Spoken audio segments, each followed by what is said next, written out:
When did your something is very wrong here gut instinct turn out to be right? Middle school vice principal was loved by everyone in the school. I was always creeped out by him.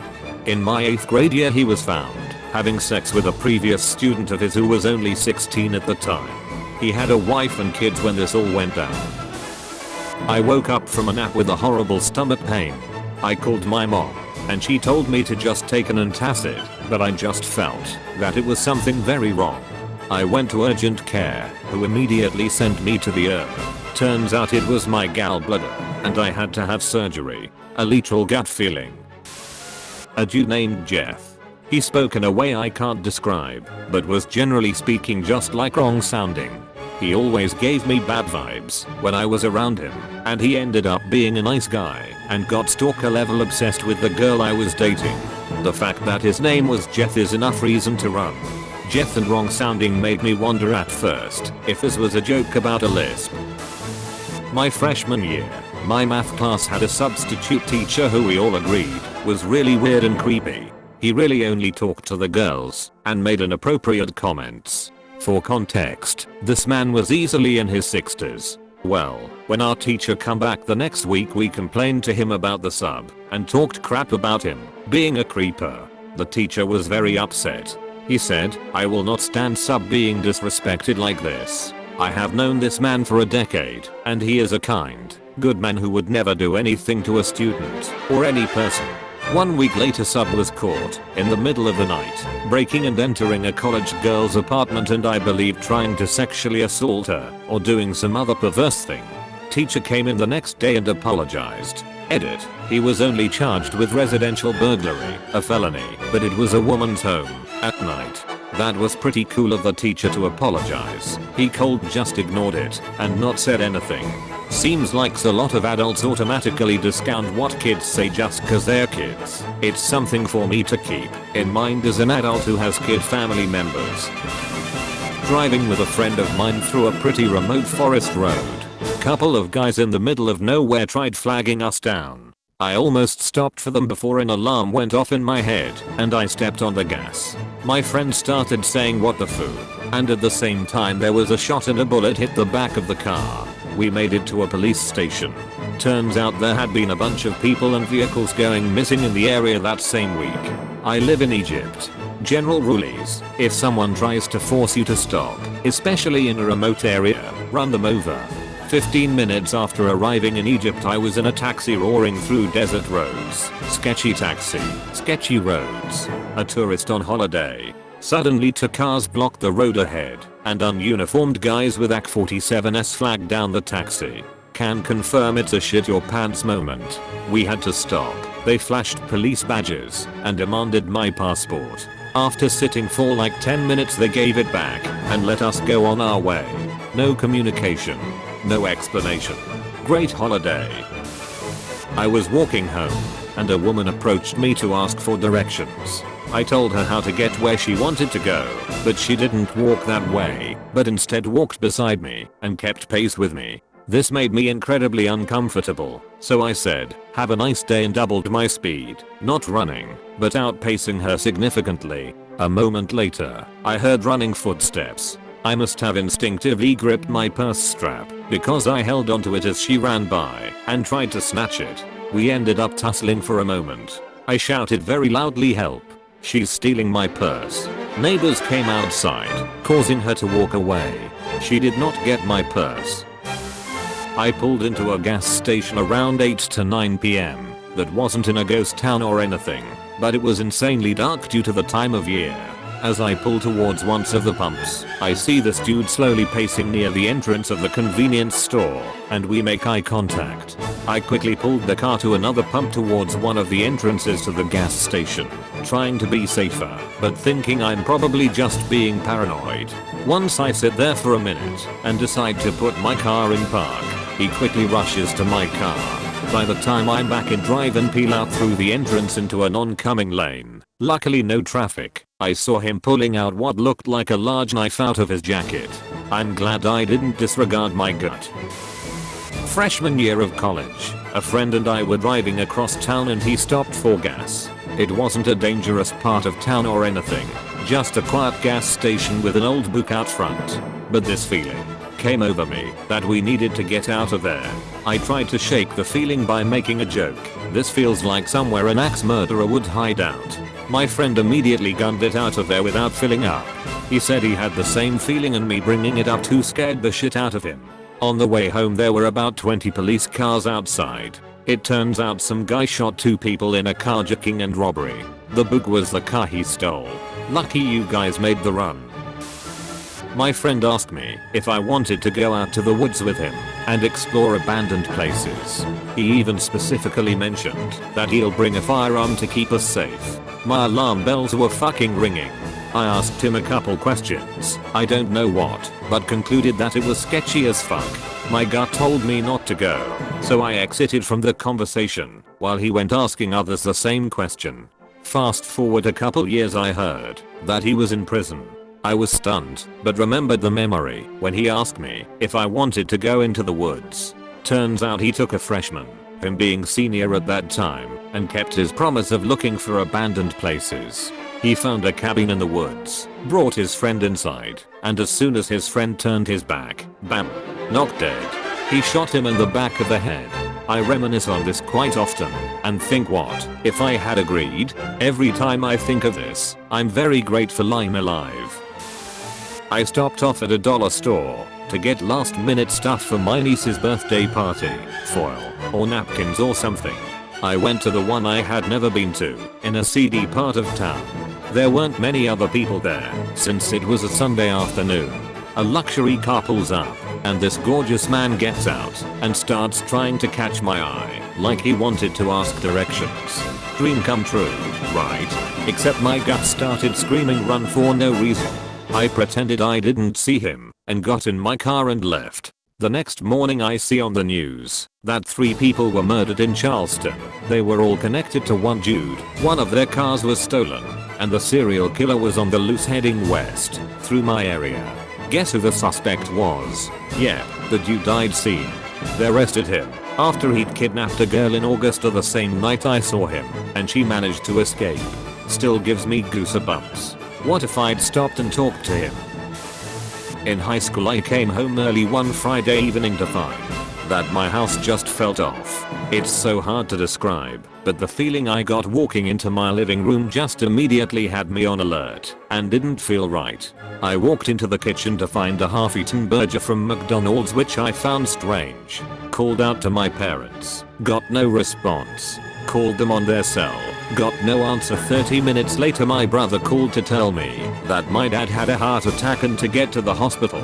Thankfully it turned out okay, but my gut quite literally knew something bad had happened the moment I stepped in the front door. I maintain that, in the aftermath of high stress situations, humans leave pheromone trails that some vestigial part of our brains pick up on. When I was in middle school, a kid in my class had a dad who was a police officer. He came to our class when we were in 6th grade as a parent/job thing. He wore a bulletproof vest and invited all the kids who wanted to go poke it or whatever. Not too weird, but seemed a little off to me, so I stayed in my seat. 2 years later, by the time we were in 8th grade, he was a resource officer for the local public junior high, a different school than his son and I went to. Well, while his son and I were in 8th grade, friend's cop dad was grooming another 8th grader at his school.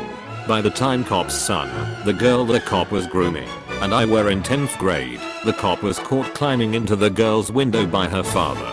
Turns out, this cop started grooming this girl when she was in 8th grade, and at the school he was resource officer for, and by the time she was in 10th grade, he had been having sex with her. As far as I know, he's still in jail 9 years later.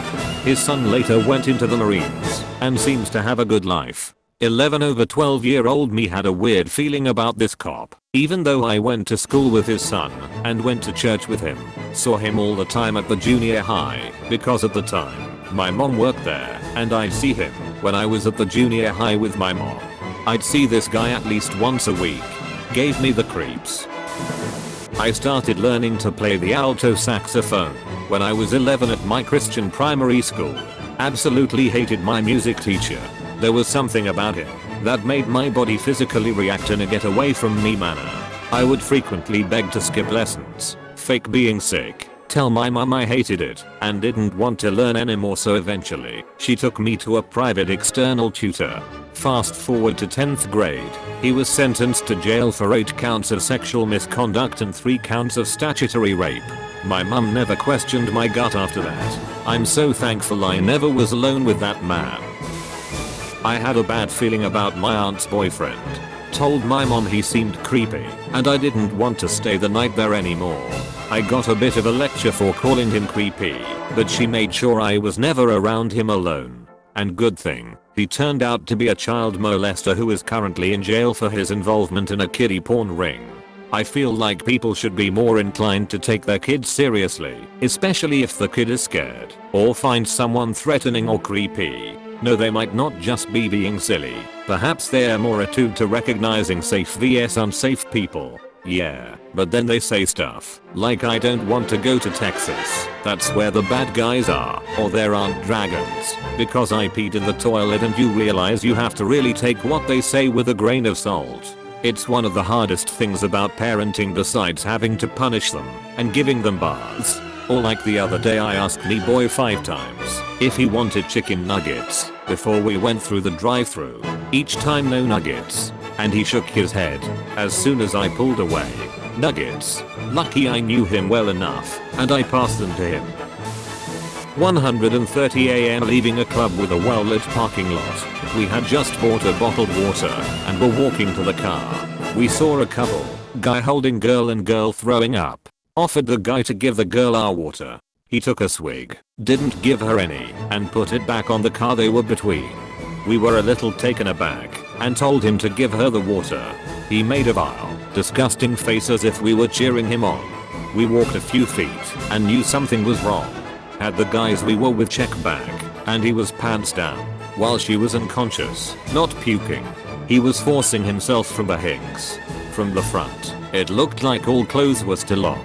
Once discovered, they fell to the floor and she smacked her head on the pavement. My friends beat the shit out of him and we called the police. Tried to comfort the girl, although she was very confused and disoriented. For some reason he was insistent on explaining himself and calling to her by a wrong name. Filed a police report. Found her dumbfounded friends. Answered all of the detectives' questions when they called for a follow-up statement to give to the district attorney. Evil has a feeling. If you see something, say something. Looking dumb or feeling dumb is much less shitty than what could actually be happening. Yes. Always ask if you see something like this that doesn't look right. If they genuinely are together and know each other, the worst it'll be is a little awkward. I've had people check on me when I've been blackout drunk with my boyfriend, just to make sure, and I promise you both of us have appreciated it every time. Always ask, you could literally be saving a life. I love my stepsister to pieces, but she is way too trusting with people she doesn't know well. About 10 years ago she was living with a couple of roommates who became her best friends. She would tell me stories about them over the phone. We lived in different cities and I would just think, Jesus Christ, these girls are messes. She could hear the wariness in my voice after telling me stories about their troubled lives and how they're really good people who have just been through a lot. I didn't buy it. I can't think of all the stories because it's been too long, but they were always sketchy as hell. Cut to my stepsister inheriting 20k from a deceased relative. She was young and super excited about it, and I knew she probably didn't keep the new money a secret. About 1 fucking week later, one of her roommates calls her panicking, saying that this guy who she's been talking to online kidnapped her and was holding her for ransom. A 15k ransom. And she called my stepsister for the ransom. Not her parents. Her fucking roommate. She calls me, freaking out because she didn't know what to do. I asked her if she had told her roommate about the money. Of course she did. Move out. Seize. Gtfo. Those little girls who are really good people, but have just been through a lot. Yeah, they're liars. She reluctantly followed my advice and thankfully didn't try to make a deal with them. I told her to call the police. If I remember correctly, she didn't. She still worries me sometimes. Your stepsister sounds like an idiot. I'd like to say this was an isolated incident, but that would be a lie. Less dramatic than a lot of others, but nonetheless. Near my old apartment there was a back road that you would take to get to Target. However, you had to go through one stoplight that was just on the other side of a hill's crest. From my side, the view is slightly blocked by a building towards the hill's high side. I pull up to the light and wait for it to turn green. It turns, and I wait for a second. The person behind me even honks, but something held me back. Before I can even think about starting to go, one of the open trailer trucks used to move construction equipment comes flying through their red lighting at probably 40 to 50 miles per hour. Not sure if I would have been hit or someone else, but I'm glad I didn't go. This reminds me of something that happened to me. Wasn't some kind of gut feeling, but more like a lucky coincidence. Was leaving the parking area of a grocery store and had to stop at a red light. By accident I rolled a bit too far and couldn't see the traffic light above me anymore, so had to look at the one to my right. The lights turned green. I drive and hit the brakes immediately. Another car to my right decided to ignore the traffic lights and just drove in front of me. Hadn't I looked in that direction, I probably would have crashed into that car. I had a bad allergy season which turned into a bad sinus infection which turned into bronchitis. It wasn't getting any better, so I got into a GP. He said it could be bronchitis or something worse. He couldn't call it. As much as I hate hospitals, my gut was screeching at me that something was wrong. Went to her just in case. I had multiple pulmonary embolisms. 1 in 3 people with one undiagnosed PE don't make it to the ER. The doc said my lungs glowed in the CAT scan. On the upside, I have a strong heart, so I have that going for me. If you think something is wrong, if you have that creeping, crawling sense of doom, panic, unease, and fear that settled on the back of your mind like a large spider, listen to it. That's so interesting that you say that. One of the main things my EMR, emergency medical response, teacher taught was that if a patient says I think I'm going to die, to take them seriously. One of the main symptoms of a lot of serious conditions is a sense of impending death and doom. At first it sounded unbelievable to me that someone could know that their condition is dire without expressing many symptoms or without being in extreme pain. I'm glad you're alright now. My parents' cat loves me, loves to sniff and lick my feet, play with me from his window perch, and generally be an adorable goofy little badass. So last week, when we all went out to dinner and back to their house for drinks and the cat didn't come out to greet me, it was odd. He was under the bed and refusing to come out, which was unusual, but we had our first thunderstorm of the season and he's only 2, so we chalked it up to being freaked out and left him there. 90 minutes later my this isn't right instinct is ringing like a mental fire alarm, so I went to check on him and he still wouldn't come out or move, and he didn't seem to recognize me. $1,000 in emergency vet bills at 3 AM. And we find out he had broken his femur very badly, needed another couple thousand worth of surgery, and would likely have been in pain for the rest of his life, and had bladder complications that would have needed frequent catheterization. We think he must have snagged a nail jumping down from his window perch, which was about 5 feet high, and hung there or landed poorly. I've never seen my stoic 6 feet 4 dad cry harder than when they made the decision that it was cruel to keep him alive and that if they loved him, they should put him down. Our entire family is heartbroken. I've never regretted being right about anything this much in my entire life. I had creepy feelings about my mom's boss, a psychiatrist. He and his wife were also my parents' friends and they saw each other socially. I was told off for constantly saying how much I disliked him. Something in me just couldn't stop saying it until my mom snapped and told me off quite sternly, telling me I didn't really know him like she did. He was a kind, generous and truly lovely boss and friend, and I should stop being so nasty. It was just a gut feeling and seemingly trivial incidents. For instance, I remember being left alone with him in our lounge room at one social occasion when everyone else happened to be out the room momentarily attending to food, chatting in another room, or whatever. It was like, as soon as the adults left the room he could stop acting warm and gregarious and normal. He totally ignored me, like I was a piece of the furniture. Most adults in that situation would have made chit chat with the kid egg. So, how's school been then? Marmalade? Nope. He just took the moment to drop the act. His face, moments before warm and jovial, was suddenly somehow very dark and ugly. Little did he know that little girl was watching him closely without his mask on, and glimpsed something of his true nature. A few years later, rape accusations came out from his former patient's young boys at the time. These he vehemently denied. My mom actually organized a fundraiser of local doctors to help him with his legal fees and show support. I don't know. Pretty damn weird really, but it shows how fooled she and everyone else in the community were by this wonderful man. But she soon started to feel pretty sick when one of the former patients killed himself when his claims were disputed, and even more former patients emerged out of the woodwork. He was eventually found guilty of multiple counts of indecent assault, can't remember the exact legal term, of many young boys in his so-called care. Total utter evil psychopath. Trust the gut, it can pick up cues the mind is too slow to fathom. Was it Blink by Malcolm Gladwell that espoused this theory? TL. Doctor had bad feelings about my mom's boss and friend. He turned out to be a psychopathic pedophile. Thank you very much for watching until the end.